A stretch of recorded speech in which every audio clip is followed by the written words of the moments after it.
What's happening, guys? We've got a Christmas week Sunday scan coming at you for December 21st, which happens to be the shortest day of the year. We are going to also have a short week. So we've got a half day on Thursday, and then we've got the day off for Christmas. So make sure that you take advantage of this time off. Do something good, spend time with family, whatever it may be. But make sure you get away from the screens a little bit. We had a busy week last week. First and foremost, we got 80% of the way there last week with the likes. If we get 1,000 likes, I will continue to do pre-market broadcast once a week for you guys for free if we get there. So we did it one time. We got 80% of the way there last time. But that's my deal to you guys. Every time we hit 1,000, I will do another broadcast at 8:50 a.m. that week. First and foremost, Patrick Holloway. Patrick Holloway, you got the free month of IU this week. As you guys know, leave your key takeaway in the comment section. It helps me help you.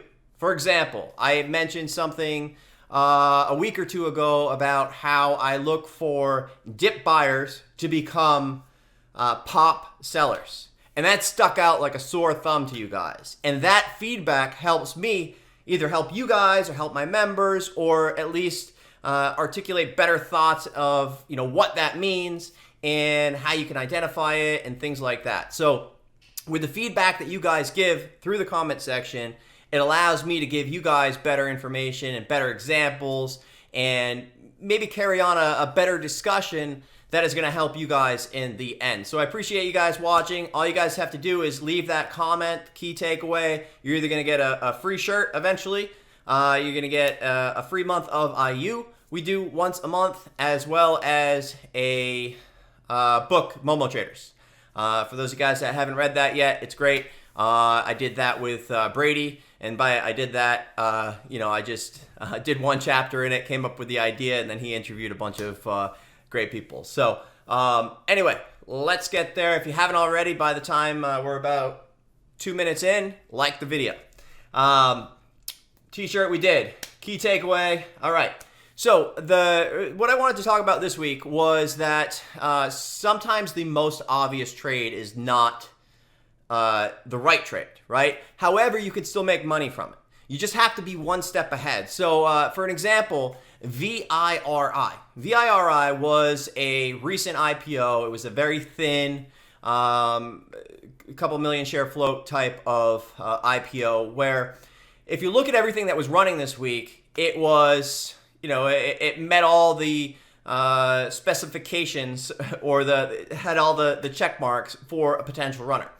And so everybody got super excited off the open. And I had a feeling that people were going to get excited. But I knew that they were going to probably get too excited, and then it'd flush out and it'd give an opportunity. So that's exactly, the way that I traded it. It opened up, it went straight to 13. Everybody got excited, but give it an hour and it was under 11. So my goal was a flush under 11, flush out, get everybody that chased for the next maybe stock that goes from 10, 15, 20, 50. Because that did happen last week, all the way up to about 150, 160. But, everybody wants the next one. So when everybody's on the same side, there's got to be a situation where they just flush everybody out. So that gave a great opportunity, and it was under 11 that I, got involved. And then it started to ramp up, and it went all the way up, 15, 16, I think even maybe 17. I don't remember, actually, right off the bat. Let's see. VIRI. Yeah, 1671 was the high. But, that's a 70% move almost. 50 to 60% move off of that dip buy. So, there was a trade there, but it was almost too easy, right? It was, it was like everybody's doing the same thing. So because of that, as soon as it stops going up, you gotta sell when everybody wants it. You gotta sell when everybody's excited about it, because everybody is in sit and wait and hold mode. And when everybody's in sit and wait and hold mode, and it stops going up and it starts to come back down, everybody's going to panic sell. And that's exactly what happened. It ended up coming right back down to under those 11s. And, whether or not we have a trade in the coming weeks or this week, we'll see. But it's a great example of everybody doing the same thing. And, as soon as it stops, you have to be one step ahead. So, is doing the same thing as everybody else a bad thing? Not necessarily. But you have to be the first person out before the turn. So that means take that meat of the move. Take that big picture action that everybody is kind of anticipating. But just know that if everybody's on the same page, and as soon as that stops doing what everybody expects, it's going to come right back. And that's exactly what happened. So I think that's a great example. And I kind of spelled that out in the room where I was like, listen, it just ripped up $2-3, in about 5-10 minutes. Like, you should be, in my opinion, a seller. And if you want to be, holding a core, that's fine. But just make sure that, you're at least adjusting risk along the way. So just keep that in mind, because what happens is everybody sees these stocks that go crazy. Like we had that IPO that went 7 to 10 to 15, 20, 50, 100, 150, 160. And I mean, this is like 99. But, the other thing about that too is was there an edge, right? Yeah, you could have traded it. But if you as a new trader are focusing on those, I can assure you, 1, 2, maybe 3 things. One is you're either going to double your account. The other is you're going to cut your account in potentially half. And 3, you're going to waste a lot of hours or potentially have a lot of opportunity cost because you were watching this thing with very low edge and you got caught on the right side or the wrong side, whatever, and you either made money or lost money. But this other stock that is part of your foundation, part of your process, slipped away, and because you were focused somewhere else. So typically what I recommend in the morning when we have these crazy runners is, if you're new, just take it off radar. It's just not worth it, because it's all about doing what is going to make you money over the long term, doing what's going to make you money every single day of the week potentially, versus trading these outlier events where, yeah, it's great, you could get in the circuit halts, but what if you get caught in the one that comes down? What if it goes from 100 and then it opens up at 50? Where are you at then?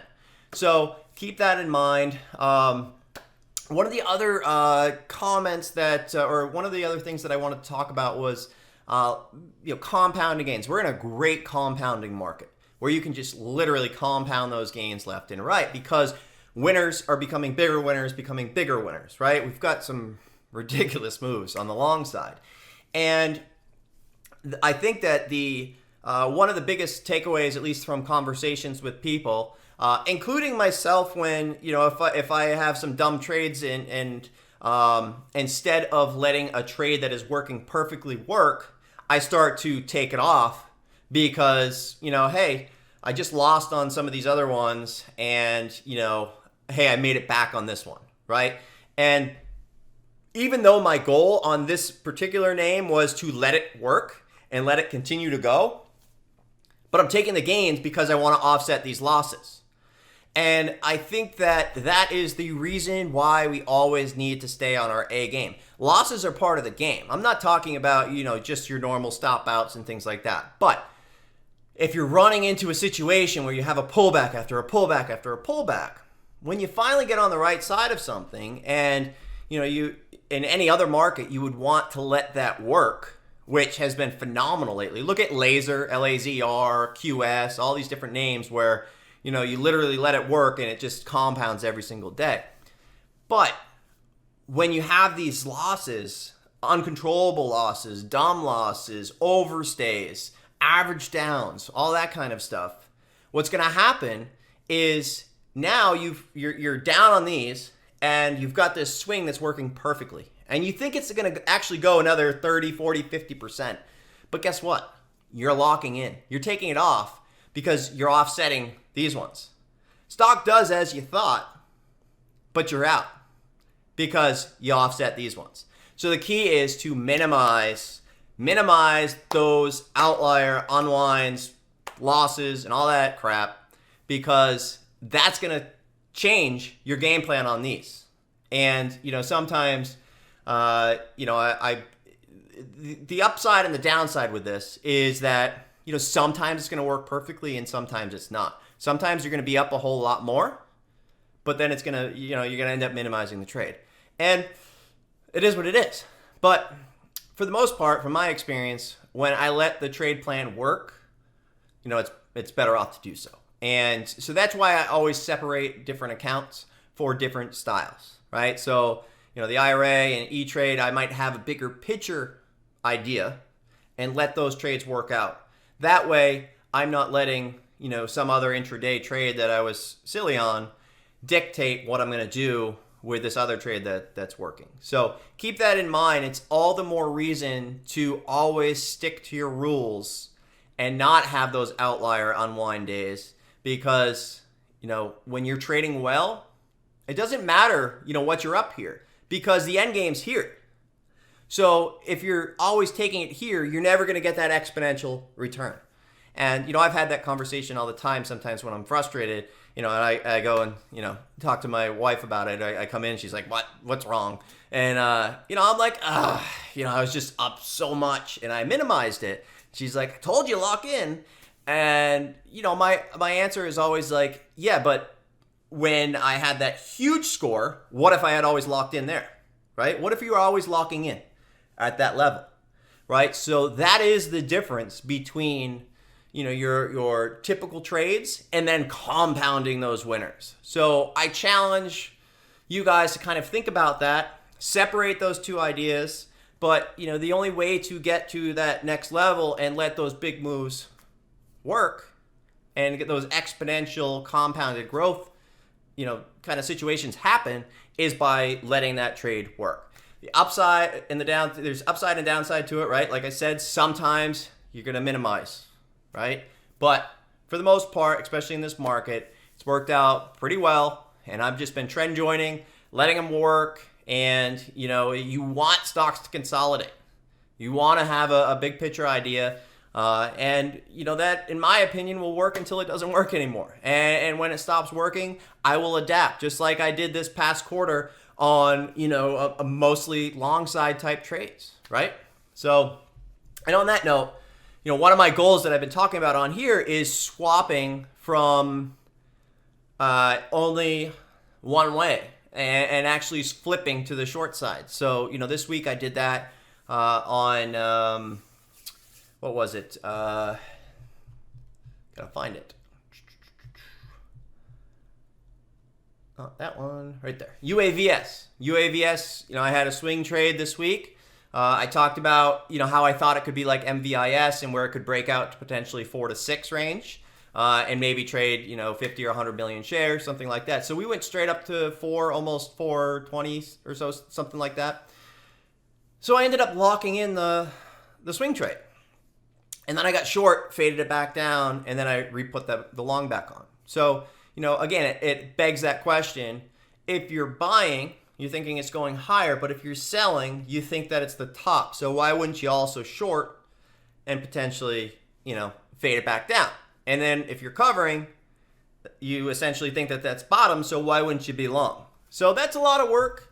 I don't do it on every single trade, but it was a goal that I've been working on, and I've been consecutively doing it at least once a day, and it's been pretty neat to kind of have that double earning power, both upside, downside, move on, wait for the next trade. So let's see, last couple things.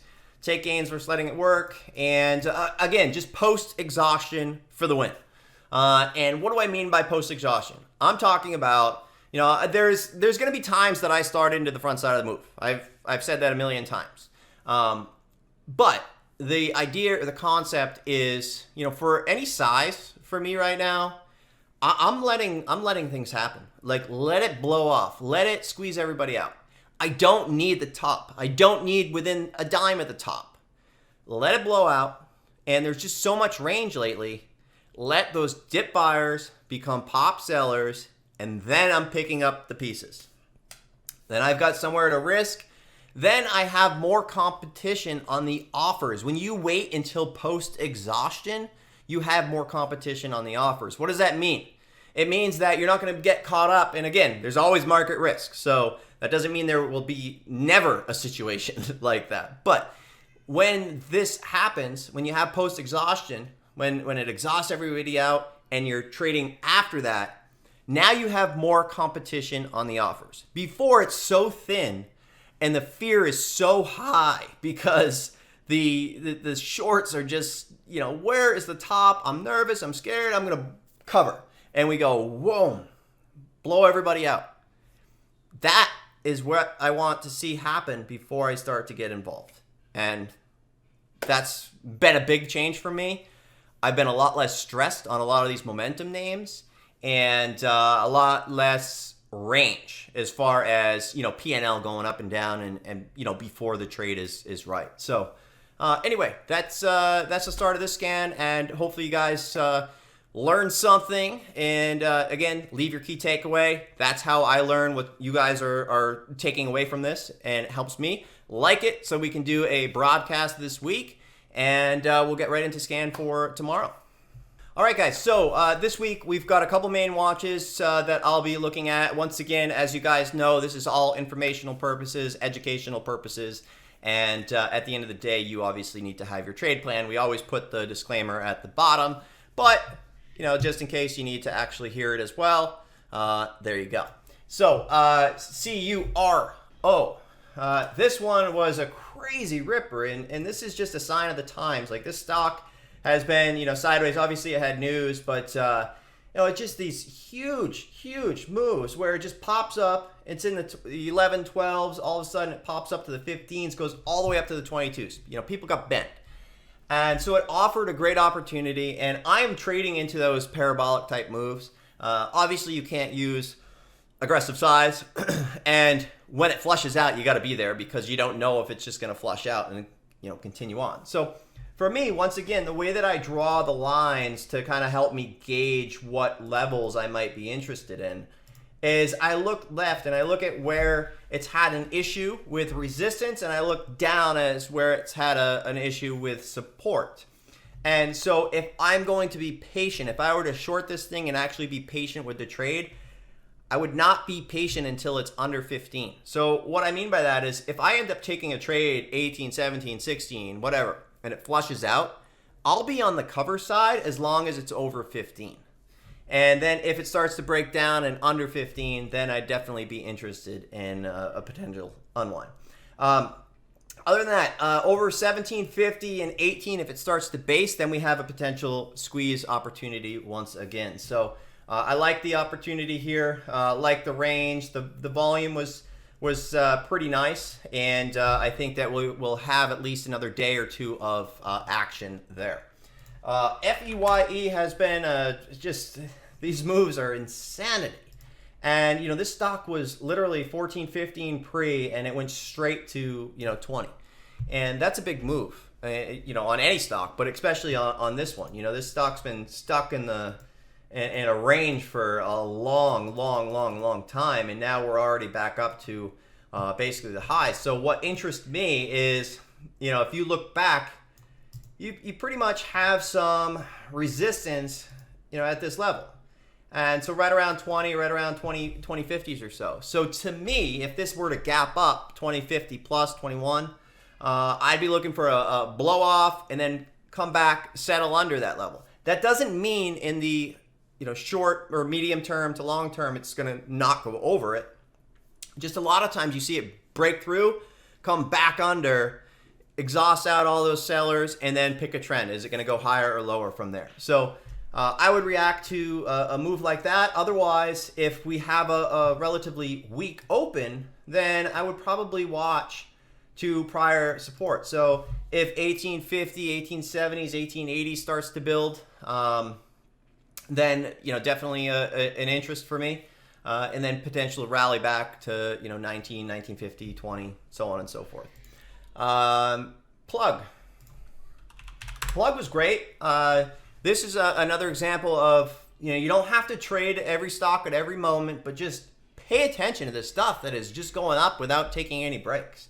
And so I traded it a little bit, each time that it looked like it was going to kind of fade off. But what I did was when it stopped going down, I moved on.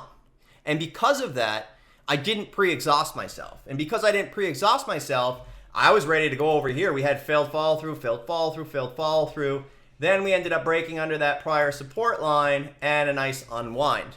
Now, granted, I covered too early and it went down another 80 cents, 70, 80 cents or so, but it's okay. As long as we're having opportunities like this every single day, this is a great trade where you can literally take on some serious size if you wanted to, if you were comfortable with.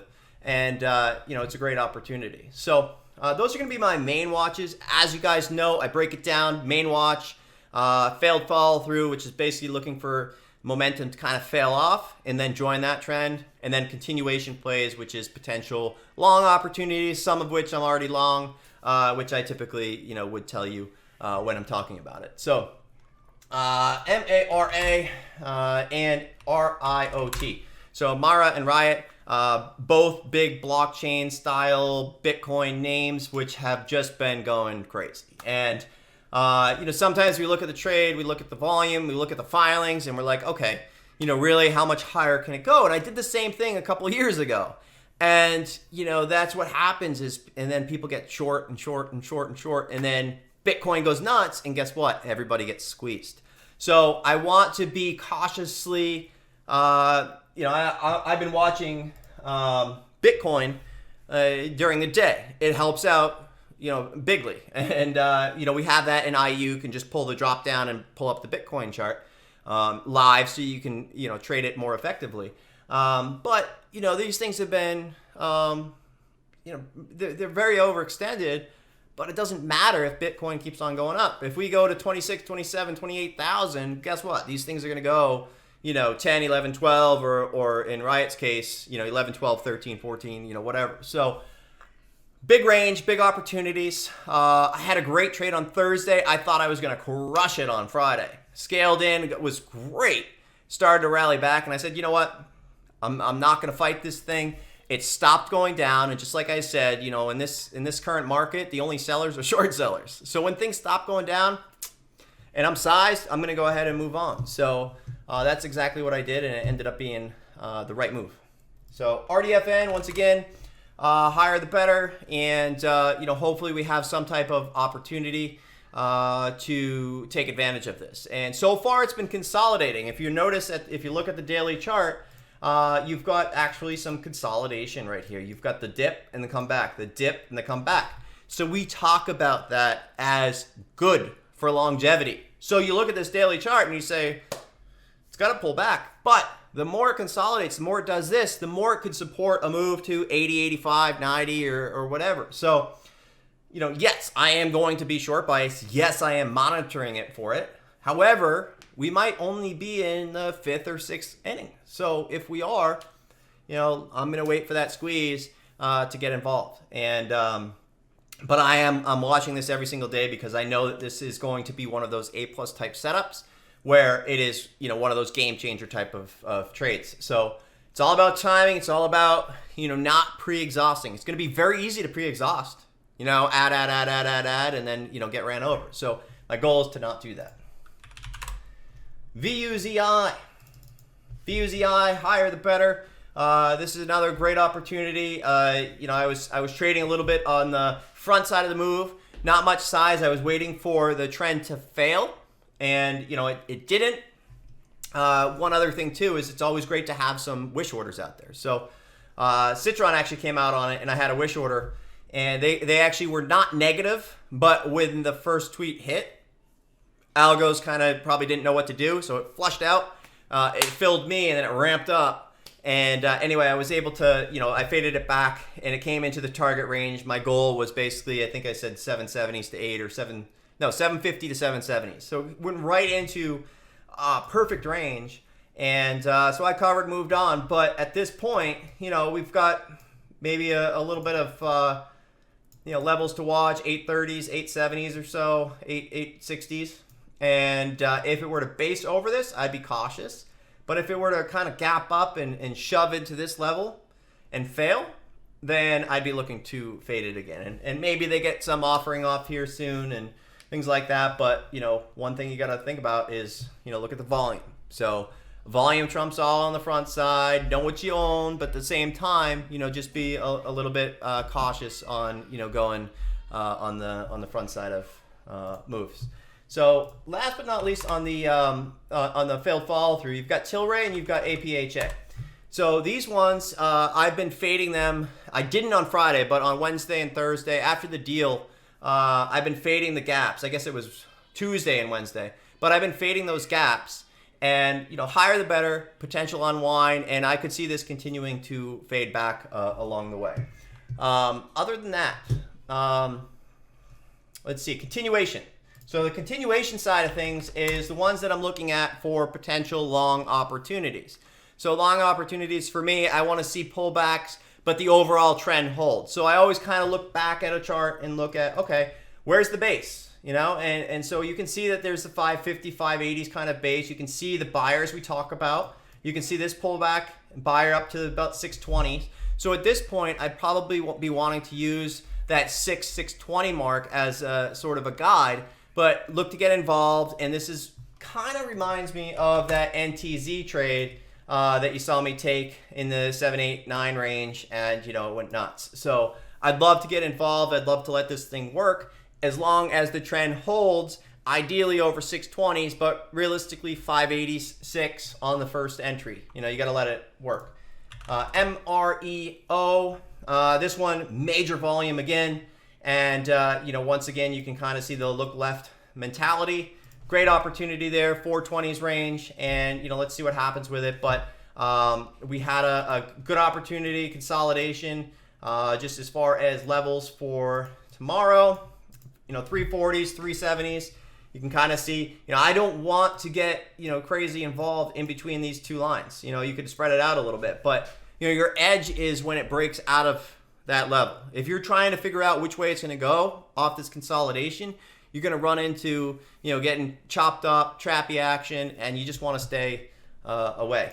And anyway, KXIN, another one to watch. This one, might be one of those types. I traded this one long on Friday, just small, but maybe one of those that gaps up 556 and runs off. So, by the way, that PRTH, I don't have a position yet. I've been meaning to. I've been talking about it for a week now, but I just didn't get there. I keep forgetting. So my goal is maybe tomorrow I end up there. KXIN, I have a small position. CLNE, ideally, I'd get involved on dips. Love this breakout trade. Nice ABCD type setup, daily chart. So, basically I'd be looking, back to some support levels, maybe dips first 540, 550s. And, this might be one of those that you see kind of break out to 6, 7, 8, something like that. UAVS has been fantastic, great setup. And this is just more about adapting, right? Everybody's been so bearish about this name. Same thing with MVIS. And, the comment that I made earlier in the week when I took UAVS long, I've got it, I think it was Monday, but it reminded me of MVIS. So, there's the potential that it could go, 4, 5, 6. And so anyway, it squeezed out, a great trade. And I ended up going ahead and selling out into the 4 range, started to run up a little bit more. I faded it nicely. And then this ripped up into the close. So shorts, in my opinion, are still trapped. This is a very cultish style name. And what I mean by that is, the people that are long this thing, you're not going to get the shares from them. If you're continually thinking it's a junk company, sure, it is, probably. But if you're continually going with that thesis, the longs don't care, right? They're going to hold it. So you have to just trade the trend, trade the price action. And, betting on this thing going down every single day is probably not a good strategy. But, shorting it with an opportunity like this, sure. But, if you're looking at the filings and looking at, everything and trying to pick it apart, the longs have proven that they don't care. And I think that's one thing that, people can start to understand, like Tesla and all these other different names that just, don't go down. People are not long because they want the next quarter to beat or they care about the revenues. They're long and strong because they have this vision, long term, like Blink, BLNK. Shorts are absolutely screwed on this thing. And, who knows? This could go 50, 40, 50, in the next week or two. We don't know. But shorts have continually said this is junk because there's no revenues. They've been at the same thing for 10 years. But as the CEO said on CNBC, that's not their business. Their business is to build it today for tomorrow. And, whether or not, that's just the greatest salesman ever or that's the reality, the longs don't care. They're in it for the long term. And, the only sellers, once again, are short sellers. So a couple others that I just, ANTE, MSN are two just charts that you can kind of see that there's been a buyer in the tape. And so I like to join these because every now and then you end up in a situation where they open up 50 or 100% higher. So those are two that I had joined. PUBM, this one, PUBM, I got involved this day right over here, and it kind of shot up midday. Let me go ahead and pull that up. You can see it ripped up, and so I started to get involved. So it started to go straight up, and it finally pulled back, thankfully, on Friday. But I added a little bit, and I have a big picture. I'd love for it to even pull back a little bit more. But I'm thinking, longer term, let's see where this is in 6 or 12 months. So it's not really a day trade for me. I put some on. The way that I would scale is if we start to get over these prior levels of resistance, which in my eyes, 28 is staring at you in the face with, a big seller. This is an area where it's going to be trouble. So we'll see what happens with that. Other than that, you guys know I have the staying familiar section. That's where I put all my price alerts. So I go through and I look, all right, for example, if this was one, I would put a price alert at 28. I'd put one at probably, 25, 24, 23, just in case it pulls back. TPGY, I like the way I compared this one to CIIC. When it opened up, had that huge gap, they flushed it out, and it was just a major trap. So that's what I was thinking, and that's why I got long on this one. But I would be still putting price alerts at 24, 23, 26, 28, because I'd like to still scale into this trade. PROG, which was on Sunday Scan last week for the swing. Really nice trade off the fours. It's about a 50% move. CLRB, example of staying familiar. We've got a huge buyer in the tape. You can see all the wicks we talk about, but that does not mean it's going to break out. So we need to see it get over that 240, 250, and then at which point I would start to scale into a winner. So Beam, another great chart. You guys saw this. I had compared it to XPEV, right? So, you see this kind of action, and then the breakout, pulled back, breakout, and, we've pretty much got the same chart right here. So that was a nice idea, nice action. But, it's all about staying familiar with these charts, setting those price alerts, letting the trades come to you. And in this market, it's been really it's been really nice to let trades work if you're on the right side. You wake up and every day they're a little higher, they go a little faster. And look, you just have to adapt and whether or not you agree with it, whether or not you believe in it, you just have to let it work until it doesn't work in this market. So anyway, that's it. If you guys have any questions, leave them below with key takeaways. Leave it below. Make sure you do a like because, like I said, I will do a broadcast 8:50 a.m. one of these days this week. And I think that's it. So have a great weekend, guys. Again, it's a short week. Enjoy your day, the rest of it, and we'll see you in the room tomorrow.